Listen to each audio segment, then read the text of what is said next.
Malam itu turun perlahan di desa Parigi, membawa udara dingin yang menusuk dan ketenangan yang tidak wajar.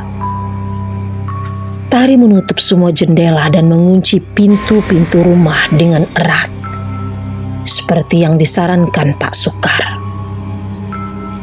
Tapi tidak peduli seberapa rapat ia menutupnya, hawa aneh tetap menyusup ke setiap sudut rumah itu.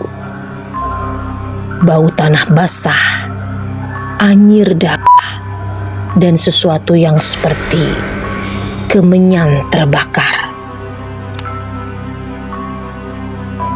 Ia duduk di ruang tamu sambil memegang bingkai foto tua ayahnya. Wajah di dalam foto itu tampak lelah, namun matanya sekarang Tari sadar menyimpan sesuatu. Ketakutan, penyesalan, seperti seseorang yang memikul beban tak terlihat. Ia menelusuri rak buku tua di ruang kerja ayahnya. Di antara buku-buku berdebu, ia menemukan sebuah kotak kayu kecil tersembunyi di balik lemari. Di dalamnya tersimpan sebuah jurnal lusuh berwarna coklat tua. Sampulnya sobek-sobek dan terasa lembab, seolah pernah tercebur di air. Jurnal itu tidak diberi judul.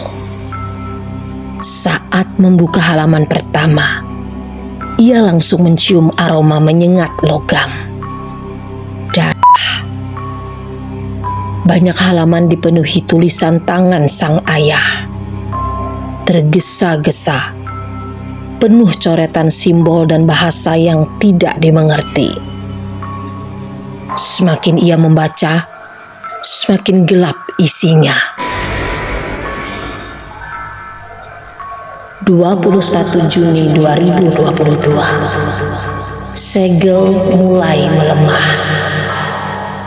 Aku bisa merasakannya.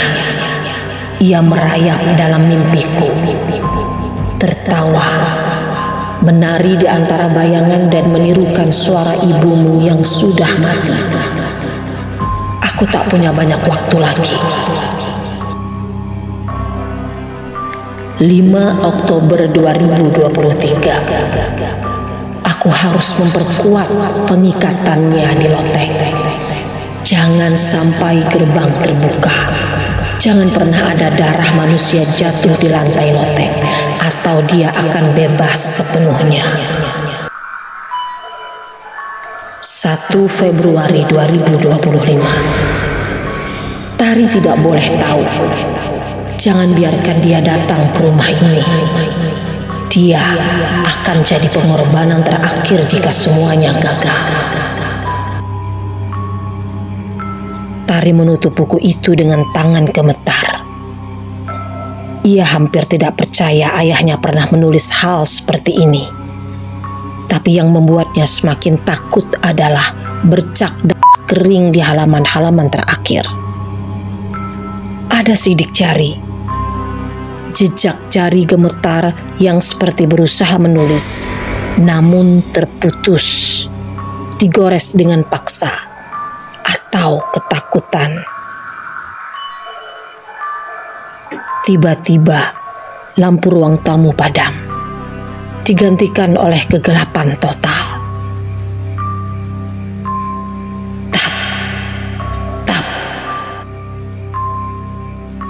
Langkah itu kembali. Kali ini datang dari atas, dari loteng. Tapi berbeda dari malam sebelumnya. Suaranya lebih cepat, lebih berat, seolah berlari kecil ke arah pintu loteng. Tari berdiri. Nafasnya memburu. Ia mencoba mengabaikan suara itu. Tapi pintu loteng bergetar. Dum. Sekali. Dum. 2 kali.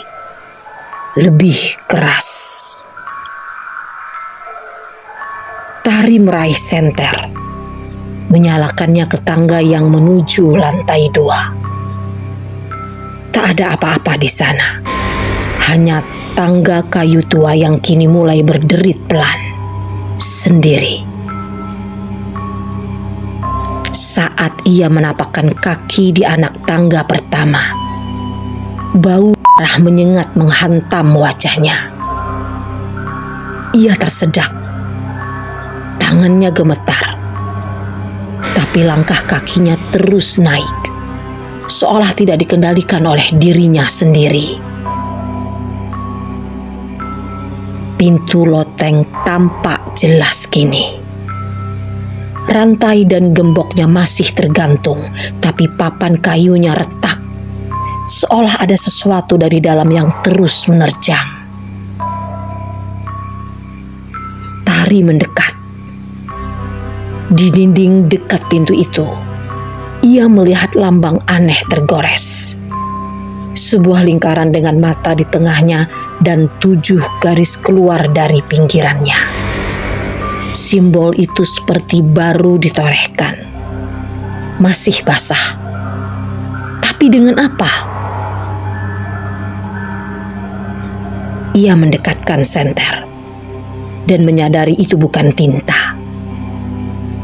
Itu darah. Darah segar.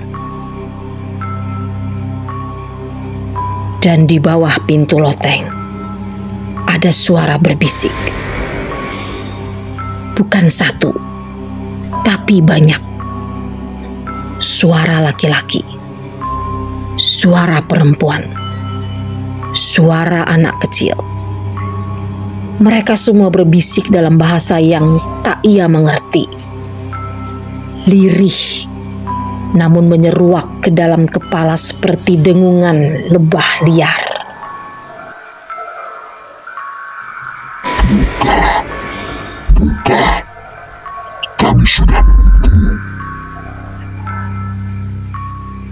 Tari memutar badan, lari menuruni tangga tanpa menoleh ke belakang.